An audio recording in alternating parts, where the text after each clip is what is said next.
My uncle urged me to peer through the gap in the stairs. My 4-year-old niece tugged at my sleeve as I hesitated. In front of me lay my husband, unconscious and still on a hospital bed. A week ago, he had been stabbed during a confrontation with a burglar who was still on the run. Upon returning home, my niece's peculiar words echoed in my mind. I decided to check the stairs, and there, in a tiny crevice, I found something bloodied. A shiver ran down my spine in surprise. Could it be someone unexpectedly familiar, possibly the culprit? Fear gripped me. I work in administration at a real estate agency. Last year, I tied the knot with Michael, one of our salesmen, after an office romance. Both of us are 25 years old, and our shared motto was, "We want kids soon." The reason behind this was my sister and her child Emma, who is incredibly adorable. Whenever I see my 4-year-old niece giggling or pouting, I imagine ourselves as parents. Little Emma possesses a mysterious ability. Aunt Sophia, your ring is on the bookshelf. Whenever I misplaced something, my niece would pinpoint its location, not just once but repeatedly. Even my sister said, when in trouble, ask Emma. Somehow, good things happen. Children are said to see ghosts, but I wonder if there's something more to it. Perhaps our future child will also have special abilities. We dreamt of a family with children. However, our newlywed life didn't go smoothly. Shortly after getting married, we started receiving disturbing letters at home addressed to Michael. The words written on them were chilling: break up and disappear. Despite Michael dismissing it as a malicious prank and filing a police report, the identity of the letter sender remained unknown. Our days were filled with anxiety. One day, James, Michael's colleague, visited the General Affairs Department where I worked. It was unusual for someone from the sales department to visit me. When I approached James, he handed me a piece of paper with the same threatening words, "disappear" and "esser" scribbled on it. I gasped, and James looked serious. As a rising star in the sales department, Michael had made enemies, and it was troubling. James crumpled the paper in his hand and said, "I've known Michael since we joined the company. If anything happens, feel free to consult with me."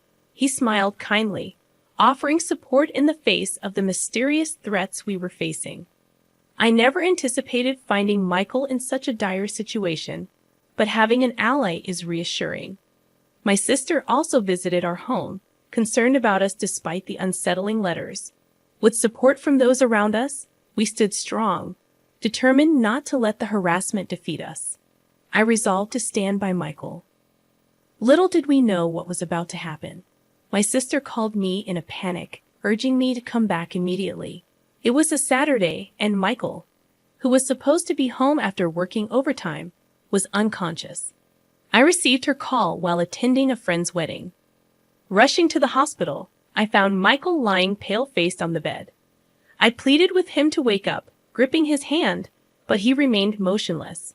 The room echoed with the rhythmic beeping of machines, and tears streamed down my face. I wondered why this was happening. My sister, who had been waiting in the room, comforted me. According to the police, our neighbor had discovered Michael collapsed at home with a stab wound. The neighbor had come to deliver a community newsletter and, as usual, opened our front door without hesitation. Fortunately, this act led to the early discovery of my husband. Given the recent spate of burglaries in the neighborhood, the police suspected it might be the work of the burglar. I believed it was the same person who sent those threatening letters. I fervently explained this to my sister, but she interrupted, insisting that she would handle the explanation to the police. She advised me to take a break. I lamented, thinking that if only I hadn't gone to that wedding, maybe Michael would be safe. I prayed for his recovery, but even after a week, he remained unconscious. The perpetrator was still at large. In the hospital room, I spoke to my husband, connected to numerous tubes. There was no response. No matter how hard I tried to hold back tears, they flowed uncontrollably. It was challenging to stay positive, even when people encouraged me to. Turning around, I found James, who had been checking on Michael every day, offering flowers and treats to comfort me. I apologized for showing him such an embarrassing sight. I hastily wiped away my tears, but James leaned in and reassured me, "Don't worry about it." Just then, an innocent voice came from behind. "Aunt Sophia, who's this?" I looked back, and my niece Emma stood there, tilting her head curiously. It was her first time visiting. "Oh, come on," my sister said curtly to Emma and then greeted James. "I apologize for intruding on your family. Well, I'll leave you all to it." With a brief nod to my sister, James placed the flowers down and left the room. Sorry for the sudden visit. Emma insisted on coming to see Michael. My sister looked apologetic, but Emma paid no attention. She stood by the bed, staring intently at Michael's face. "Uncle is saying, look into the gap in the stairs. A barge is there." My niece suddenly blurted out, a mysterious statement from behind. "A barge? You mean those large ships that transport goods at the harbor? And it's under the stairs." However, my sister insisted that Emma might have something important to say. She was dead serious. As we continued visiting, hours at the hospital passed, and my sister drove me home. Before parting ways, she said, "Call me if anything happens." But seriously, was there really a gap under the stairs? I retraced my memories, unlocked the front door, and headed toward the staircase. During the incident, Michael had been found collapsed on the stairs, covered in blood. The police had collected evidence and cleaned up. Everything was already in pristine condition. There's a gap at the edge of the bottom step. I noticed a faint trace of red blood. I shone my flashlight inside and saw something reflecting, glinting in the light. I quickly grabbed some tweezers and pulled it out. It turned out to be something unexpected. Isn't this a company badge?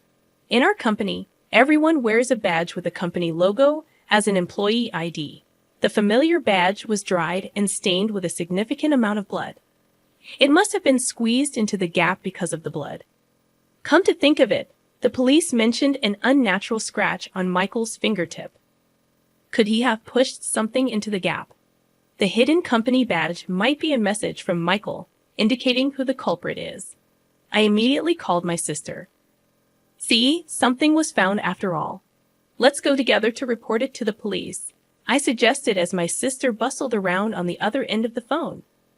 I heard my niece's voice. "If there's no barge, you need later. It's troublesome for one person who's being a nuisance." What another riddle is this? Another clue related to the case? I leaned forward, asking, but all I heard from the phone was Emma's giggles. Emma had accurately guessed something about the space under the stairs, and I suspected this riddle held a clue to the perpetrator. I stared at the blood-stained company badge in my palm. Michael must have left a crucial clue in his desperate struggle, enduring immense pain until he lost consciousness. I won't let Michael's message go to waste. I'll catch the criminal. I vowed to uncover the cowardly perpetrator and seek revenge. Later, I promptly delivered the badge to the police and went to visit my niece. If there's no barge, you need later. It's troublesome for one person who's being a nuisance. Emma's words intrigued me. I asked her for more details. Hey, Emma, what does it mean when you say I need a barge later? Is it too late? Emma shook her head. No, not like that. I'm still puzzled. When you say it's troublesome for one person who's being a nuisance, are you talking about the number of people? Would 2 people be less of a nuisance? No, that's still too many. It's about being bothersome. My niece wore a smug expression, but the mystery only deepened. I had no idea what she was talking about, and I let out a groan. My sister, equally puzzled, hemmed. There must be some meaning to it. Despite her uncertainty, I decided to leave her house and head to a cafe to clear my thoughts. As I sipped my coffee and pondered, a man in a suit sitting at the adjacent table stood up, leaving his smartphone behind. Excuse me, you've forgotten your phone, I called out. He hurried back, relieved, and replied, Thank you. It's my work phone, and losing it would mean writing an incident report. At that moment, something clicked in my mind. Finally, the answer to the riddle became clear. I dashed back to my workplace. What followed was a whirlwind of events that revealed the truth. 5 days later, I found myself in a hospital room with my unconscious husband. It's been a while. Why did you take 5 days off work? He asked, stirring from his slumber. I didn't see you at the hospital either. I was worried, James said during his visit, ignoring the bouquet he offered. I looked him straight in the eyes and quietly asked, despite being so close to my husband, why did you stab him? James's face turned pale at my sudden accusation. What are you talking about? Isn't the culprit a burglar? He smiled kindly as always, trying to play it off. I took the blood-stained company badge I found under the stairs out of my pocket and showed it to him. Is that our company's badge? The Lear my niece mentioned wasn't a ship at the harbor. It referred to the company badge. We've been receiving harassing letters at home, and my husband hid the company badge to reveal the culprit. The culprit isn't a burglar. It's someone close within the company, I said, looking at James with conviction. You're not seriously suspecting me, are you?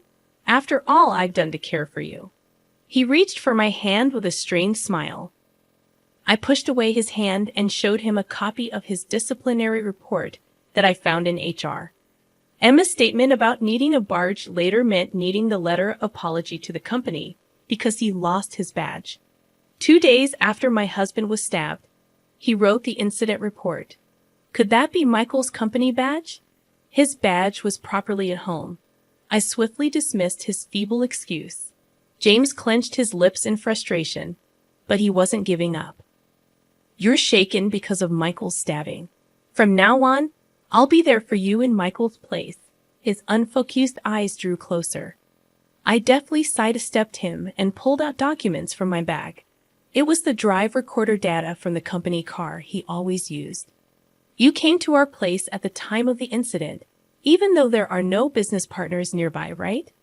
As the data manager for the company's drive recorders, I quickly analyzed James's movements during the incident. Perhaps he had considered erasing the data later, but the company car's recorder was locked to prevent unauthorized tampering. Did you have feelings for me? I asked, watching James squirm. After questioning other colleagues, it became clear that James had secretly harbored feelings for me all along. Furthermore, it was revealed that James resented Michael for supposedly stealing me away from him. Emma's riddle. It's troublesome for one person who's being a nuisance. Meant that if someone already had a spouse, Michael's presence would be an obstacle to their marriage. You held a grudge and harassed us, fearing we might get divorced. That's disgusting.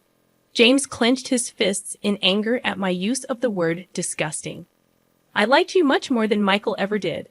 I thought scaring you would lead to a breakup. He stomped his feet in frustration. Since the letters alone weren't effective, I decided to put a weapon in your mailbox. I thought it would wake you up in fear. Unfortunately for him, Michael unexpectedly returned home earlier than planned and caught James in the act of pulling out the knife. James's stomping intensified as he arrogantly accused me of being the culprit. Do you realize how terrified Sophia is? He warned me never to come near his wife again. So, in your anger, you've used the knife you were holding to stab my husband. Yeah, that's right. It was all for you. Now I just need to finish him off. James defiantly rushed toward the bed, attempting to strangle Michael. Desperate to protect my husband, I grappled with James. Then, unexpectedly, Michael's weak voice cut through the chaos. Enough already. James froze momentarily at the unexpected interruption, seizing the opportunity. I pushed James with all my strength, and he crashed into the door with a loud thud. The curtain he grabbed tore apart, and the hospital staff rushed in, alarmed by the strange noise echoing through the halls. Call the police? I shouted. The staff gathered around, helping restrain James and making emergency calls. Later, when the police arrived, and I explained everything, they took James into custody. He cried out in desperation. We were so close to being happy. What nonsense are you spouting? There was never any chance of happiness for you. I stared at James, pushing him away with a resolute tone. I've loved you all along. I really have. James continued to sob like a child, but his selfish claims held no sway. The only person I love is my husband. Stay away from me forever. I told him sternly. As James was led away by the police, he muttered. Later, Michael regained consciousness and testified against James, leading to his conviction. James would spend about 7 years behind bars. Michael demanded $115,000 in compensation. Even if James were released, losing his job would likely cause financial hardship. As for me today, I invited my sister and Emma over for lunch with Michael. As we sat around the table, my niece grinned and said, "The new chair isn't just one, it's two." My husband and I exchanged glances. It seems I'm pregnant with twins. I'll need to visit the obstetrician soon. How did you find this story? Don't forget to subscribe to our channel. Until next time.